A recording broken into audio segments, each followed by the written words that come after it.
so fine, your kiss is one of a kind. Beauty and charm, let's walk arm in arm and hold tight and never let go.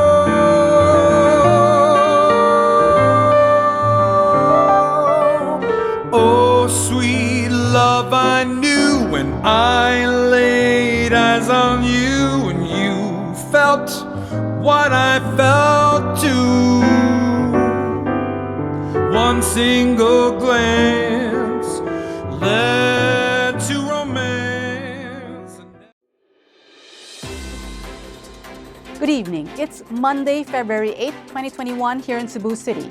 I'm Cherry Ann Lim, and this is SunStar Tonight.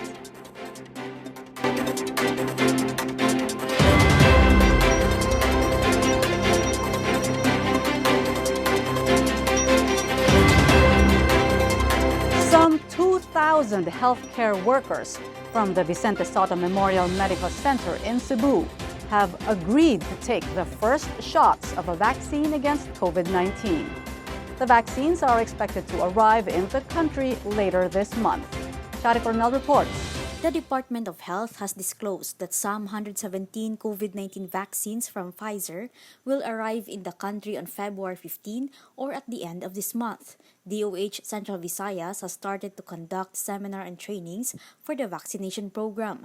Dr. Mary Jean Loreche, the chief pathologist and DOH Central Visayas spokesperson, said there are 2,987 healthcare workers of Vicente Soto Memorial Medical Center listed for the program, but only 2,480 expressed willingness to be vaccinated. Loreche clarified that being vaccinated will not guarantee an individual to be safe from COVID-19. She also said that it is still premature to say that the UK variant or other COVID variants have caused the rising of the cases. Based on the February 7 data of the DOH, Central Visayas lagged 258 new cases, 121 of which were from Cebu City. Cebu City now has 2,096 active COVID-19 cases. Chari Coronel, SunStar Tonight. The Department of Health has apologized to the province of Cebu over a report on the UK variant case from Liloan town. Joshua Solano reports. The Department of Health has apologized to Cebu residents over a report about the new variant case from Liloan town. DOH Undersecretary Maria Rosario Vergere said the report was based on information provided by the patient at the time that he was tested for COVID-19. Vergere added, the patient listed Liloan, Cebu as his address in the case investigation form. His swab specimen was collected on January 17 in Metro Manila. He was found positive for the B117 variant. The patient was one of the 8 additional B117 variant cases announced by the DOH on February 5. The DOH report said the patient was being managed at the time but did not indicate where. The report had caused panic among Liloan residents, but Town Mayor Cristina Garcia Frasco was quick to reassure that no such case was documented in the town. Vergere said they were coordinating with other national government agencies in tracking the patient, who has already left the country. Another B117 variant case is a 54-year-old returning overseas Filipino with address in Talisay City, Cebu. Earlier, Talisay City Mayor Gerald Anthony Gullas assured that the patient did not go home to Talisay until he was declared as clinically recovered and cleared for discharge. 3 other cases are from Bontoc Mountain Province. 2 others are from La Trinidad, Benguet. The 8th case is another returning overseas Filipino from the United Arab Emirates, where the first confirmed case had also come from. There are now 25 B117 variant cases in the country. Joshua Solano, SunStar Tonight. Talisay City's traditional jeepneys can now enter Cebu City. This after the Cebu City government reopened some routes from Talisay City.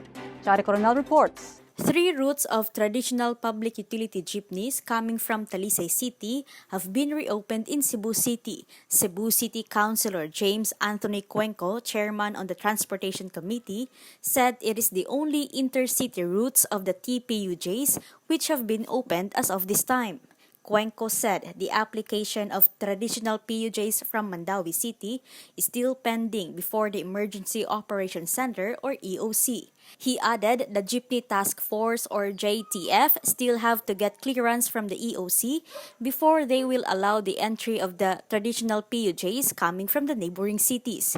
He said the JTF already endorsed to the EOC the reopening of the 3 routes for PUJs coming from Mandawi City. He added one factor for the delay of the EOC's approval on the opening of routes was because of the increasing number of cases of COVID-19. Cuenco also fears that the operation of the PUJs might be hampered again should the number of COVID-19 cases in the city continue to increase. He already requested the Cebu City Transportation Office to deploy more enforcers, especially during nighttime, to check that passengers are properly observing the health protocols. Chari Coronel, SunStar Tonight.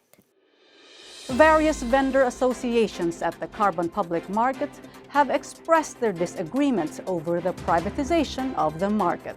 Chari Coronel reports. The vendor associations in Carbon Public Market supports the modernization of the city's largest market. However, they disagree with the privatization.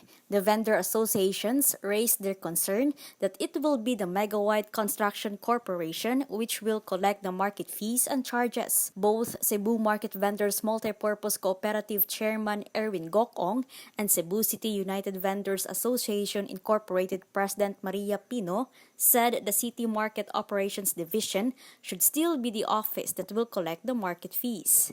In a statement, Gokong said should the Megawide be the one to collect the fees, the revenues will go directly to the company and the city government, and its constituents cannot benefit from it. Cebu City Administrator Floro Casas Jr. said, though the Megawide will be the one to collect the market fees, the city government will still be the one to set the market fees.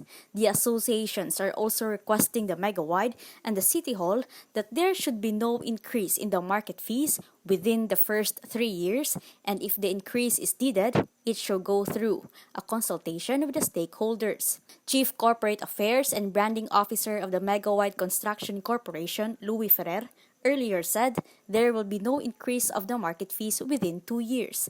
Should there be a need to increase it, Ferrer said only around 3 pesos to 4 pesos will be added, and it will go through the Cebu City Council for approval. The associations also asked that vendor representatives be given a seat in the Oversight Committee and that the City Hall should not issue a notice of construction start date if there will be no memorandum of agreement that includes the vendor representatives in the committee.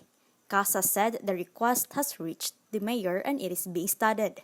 Both the City Hall and Megawide promised that there will be no vendors to be displaced from the start of the construction until the new market building will operate.